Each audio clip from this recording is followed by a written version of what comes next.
بسم اللہ الرحمن الرحیم۔ تحفہ یا علی مدد۔ آج ہم آپ کے سامنے مولا حسین علیہ السلام کریم کربلا کا واقعہ اور معجزہ بھی کہہ سکتے ہیں، مباہلے والا واقعہ ہے تقریباً۔ مباہلے کے بعد جب نجران کے عیسائی راہب واپس جانے لگے تو ان میں سے ایک نوجوان راہب جس کی عمر 35 سال تھی، شادی ہوئی تھی، کہا میں بغیر ملے نہیں جاؤں گا۔ اس سے پوچھا گیا کہ تم کس کو ملنا چاہتے ہو؟ رسول کو تو تم دیکھ چکے ہو۔ کہا نہیں، جو مباہلے میں سب سے آگے بچہ بیٹھا تھا، ہم ایک بار اس کو دیکھیں گے جس کا نام حسین ہے۔ کہا تم کہتے ہو تو چلو۔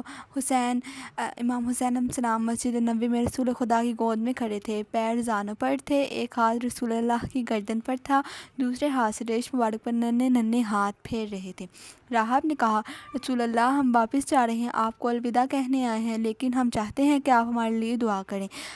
کہا کیا دعا؟ کہا میری اولاد نہیں، دعا کرے اللہ مجھے بیٹا عطا کرے۔ رسول اللہ نے غور سے راہب کی پیشانی کو دیکھا اور کہا تیری تقدیر میں بیٹا نہیں۔ امام حسین علیہ السلام نے ریش مبارک سے ہاتھ اٹھا کر کہا نانا، ہم نے اس کو بیٹا عطا کیا۔ جب راہب نے بیٹے کا کہا تھا تو رسول نے لوح دیکھا تھا، لوح میں اللہ نے اس کا بیٹا نہیں لکھا تھا۔ امام حسین علیہ السلام نے فوراً لوح کو دیکھا اور بیٹے کا ارادہ کیا۔ جب حسین علیہ السلام ارادہ کرتے ہیں تو اللہ بھی ارادہ کرتا ہے۔ امام حسین علیہ السلام نے ارادہ کیا بیٹا دیا جائے، اللہ نے بھی لوح میں لکھ دیا۔ اب رسول چاہتے تھے دنیا کے سامنے امام حسین علیہ السلام کی زبان کی صداقت ظاہر ہو۔ کہا رسول نے تیرے نصیب میں بیٹا نہیں۔ امام حسین نے کہا نانا ایک اور دیا۔ رسول نے پھر کہا اے حسین، کہاں ہے اس کی تقدیر میں بیٹا؟ کہا نانا ایک اور دیا۔ رسول صلی اللہ علیہ وسلم نے کہا نہیں ہوگا اس کے بیٹے۔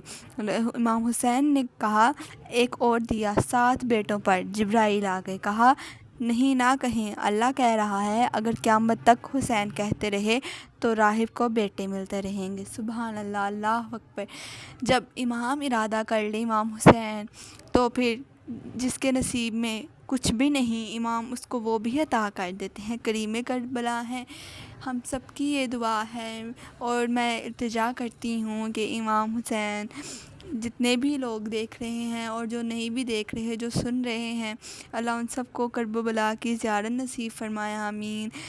واسطہ ہے اللہ کے آگے کہ امام حسین کا واسطہ دیتے ہیں کہ ہمیں کرب و بلا کی زیارت نصیب فرمائیں، اور ہم سب کو امام حسین کی کرم کا واسطہ دیتے ہیں ہم اپنے اللہ کو، اور امام حسین یقیناً تمام مومن مومنات کو ضرور کرب و بلا بلائیں گے، آمین۔ اللہ حافظ۔